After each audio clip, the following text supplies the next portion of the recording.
Hey, you guys. Welcome to your 8th web-based lecture. This is the only lecture for week 6, and we are talking about flow. So obviously we're going to talk about flow and define it. There are 6 factors that sort of make up this phenomenon. We're going to also talk about the biological mechanisms and the conditions needed to achieve it. And then we'll sort of switch back and we'll talk about how yoga can flow. So flow, Mihaly Csikszentmihalyi. That's a ridiculous name. If you have had Psych 100, you've heard it before. If you are currently taking Psych 100, you probably will hear it later. But he was a psychologist who actually described this phenomenon and studied it. Just like I did a couple of presentations ago when we talked about the higher order thinking levels, and I sort of related it back to psychology and Maslow.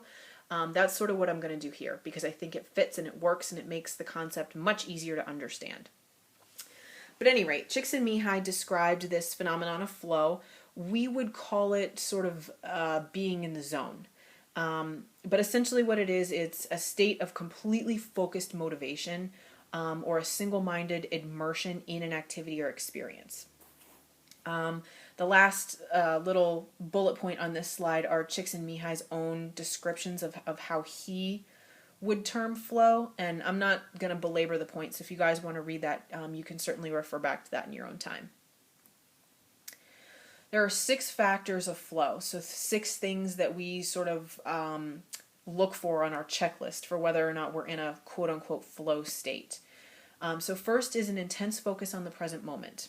Nothing before or after matters. Second is a merging of action and awareness.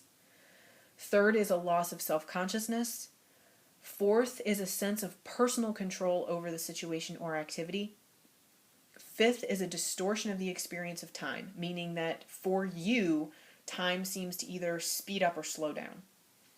And then 6 would be the experience or activity is intrinsically rewarding. So in other words, there's no trophy at the end of it, so to speak. You find the activity that you are immersed in personally rewarding for its own reasons. And for all of you guys who are like me and you like a graphical representation of all of that, that is what's on the right-hand side of this slide. So essentially what happens for flow is there is a skill level that you have given a task. And Csikszentmihalyi, he in particular studied this phenomenon with musicians and artists. So we would say, a skill level at painting or a skill level at playing the guitar, for instance. And then there will be an activity that presents a challenge. And he relates those two things to each other. So again, he puts skill on sort of like this bottom level right here from low to high, and then challenge of the activity on the y-axis, again, from low to high. So if you're a person who has a low-level skill at something, and the challenge presented by the activity is also low, you are going to fall in this bottom quadrant right here, and you're basically going to be apathetic. You're not good at the activity, and the activity is not particularly challenging, so you don't really care. Okay? If you're not good at the activity, but the activity presents a lot of challenge for you, you're going to move up and you're going to fall in this top left-hand quadrant right here, and you're going to be really anxious. So now you're not good at something, but the activity is really hard. And I think we've all been there. We've all been presented with something that maybe we don't excel at, and we know what that feels like. We get that knot in our stomach and we start to perspire or hyperventilate. Again, feeling really, really anxious. On the flip side, if you've got a really high skill level in something, but the challenge that a given activity is presenting for that skill is really low, you're going to fall down here on the right-hand side. You're going to be really relaxed, right? You're good at this and it's not super hard. So you got this. No problems. Okay? However, if you are good at something and the activity presents a high challenge for whatever reason, that's when we get into this upper right-hand area of the quadrant known as flow. Okay? So here's a spot where you're good at something, it's whatever the activity is challenging you to be good at that thing, and you can do it. And that's sort of where you want to be in terms of achieving flow. So in terms of biologically what's going on, as we've talked about all term, the human mind can only attend to a certain number of pieces of information at a time. In other words, there's a finite number of things that we can concentrate on. And people usually choose which of those they want to focus on. We've done homeworks on this, where I've had you focus on your breath and count and see how well you do with those particular activities. Sometimes you do well and sometimes not so much, and that's okay. In the flow state, though, one is so engrossed in the task that they lose awareness of any of the extraneous bits of information. In other words, they are not easily distracted. Okay? So, in other words, a painter who has a commission and is under deadline and is trying to get something done may enter this sort of state, and they no longer sense the passage of time. They no longer sense that they're hungry, for instance, things like that. And what Csikszentmihalyi found is that achieving a flow state will actually promote happiness and well-being in the individuals who can get there. So conditions to achieve flow. How do we actually get there? You must be involved in an activity with a clear set of goals or a way to measure progress. So for example, you're a musician and a piece of music is set in front of you. Can you play the song or can't you play the song? There's a clear goal there that's inherent with that task. The task must have clear and immediate feedback. Again, either you can or you can't play that piece of music. And if you hit the wrong note 8 times in a row, it might become pretty clear that maybe you can't play that.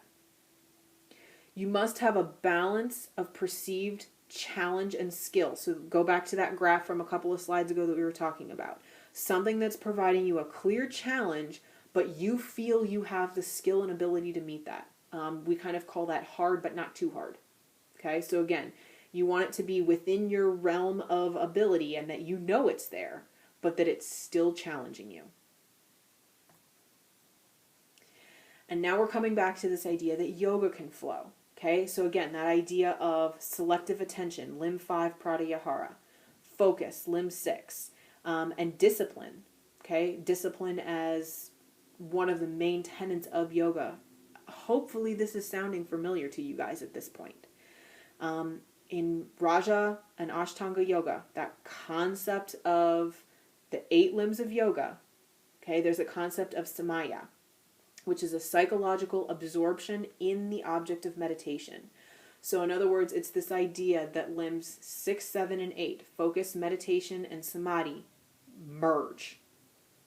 Okay, so it's a special state of mind when an individual is capable of optimal and intuitive performance and contentment. If that doesn't sound like flow, I don't know what does. Okay? So yoga flowing has both a physical and a mental aspect of it. Okay, so again, we've dealt a lot with the idea of mental focus and mental clarity, again, particularly in your out-of-class assignments. With respect to the physical aspect, posture or asana is difficult but not impossible. So the difference, and again, these are not postures that we have done in class, but the difference between plow versus headstand. Headstand is extraordinarily difficult. Plow, as long as you don't have health concerns, is achievable with practice. Postures are able to be advanced. So in other words, deeper positions or more difficult placement, things like that. Okay, so yoga can flow there. Once you've mastered triangle pose with your feet 3 feet apart, can you master triangle pose with your feet 4 feet apart? Postures create positive sensation. We've talked about this at length, using pranayama to breathe through the tightness, to breathe through that initial pain. We talked about it with proprioception last week, to gain more stretching ability. Posture relates to breath without input. Okay, are there certain postures that you guys have gotten good enough at this point in the term that you don't have to think about the pranayama aspect of it? Mountain pose would probably be one that I would hope you guys are good at this point. It's relatively simple in terms of placement, and as long as you're breathing steadily and evenly, pranayama should just happen. Hopefully Shavasana is the other one, that you guys are achieving some sort of relaxation when we're in final relaxation. Postures literally connect with breath. And that's where we're getting into some of the things that we're doing in class this week with vinyasa. So flowing asana, sun salutations and chaturangas and all of those kind of things. So yoga can literally flow. And this is your very last homework. I would like you to write and submit a short essay, about a page, describing a flow experience you've had. It doesn't have to be yoga specific. Personal example for me, I played basketball in high school, and my team my senior year was really good. Despite the fact that we were all like incredibly short, and I went to a suburban high school, so that sort of thing. But long story short, we made it to the state semifinals, and we had to play a team that was actually ranked nationally. And I believe at the time they were ranked 4th or 5th in the nation. So, we're not talking 100, we're talking like way up there. And they hadn't lost a game all season. So we were just kind of like, okay, this is going to be tough. But as a team, we sort of, you do like you do in sports, and you sort of study their weaknesses, and we felt that we had the tools to beat them. They were a team that sort of kind of looked for the quickest shot, and we were a team that was very defense-oriented. For those of you guys who aren't super familiar, in high school, at least in the state of Pennsylvania, there's no shot clock. So if you're really good at defense, you can force a team to really have to work very hard and for a very long time on offense. And so we sort of knew if we played to our strengths and played a defensive-minded game, we could do that to them, and we could probably tire them out. 9 minutes to go in the game, and again, for those of you guys who don't know, high school basketball in Pennsylvania is played in 4 quarters, and they're 8 minutes long. 9 minutes to go, we were actually down almost 20 points. So for most people, they're packing it in. They're like, this is over. And I believe their team actually called a timeout. I don't remember now. And, we grouped around coach, and, there wasn't any huge pep talk or anything. It was just, okay, let's regroup. Let's get our strategy back. Let's go out there. Let's play strong, solid defense. And it was just odd, almost. Some kind of like imaginary switch sort of flipped.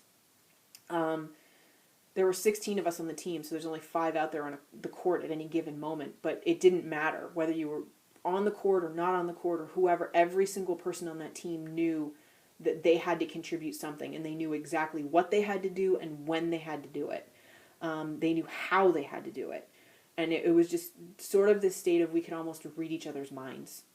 It was almost weird in its, level of nonverbal communication, I guess.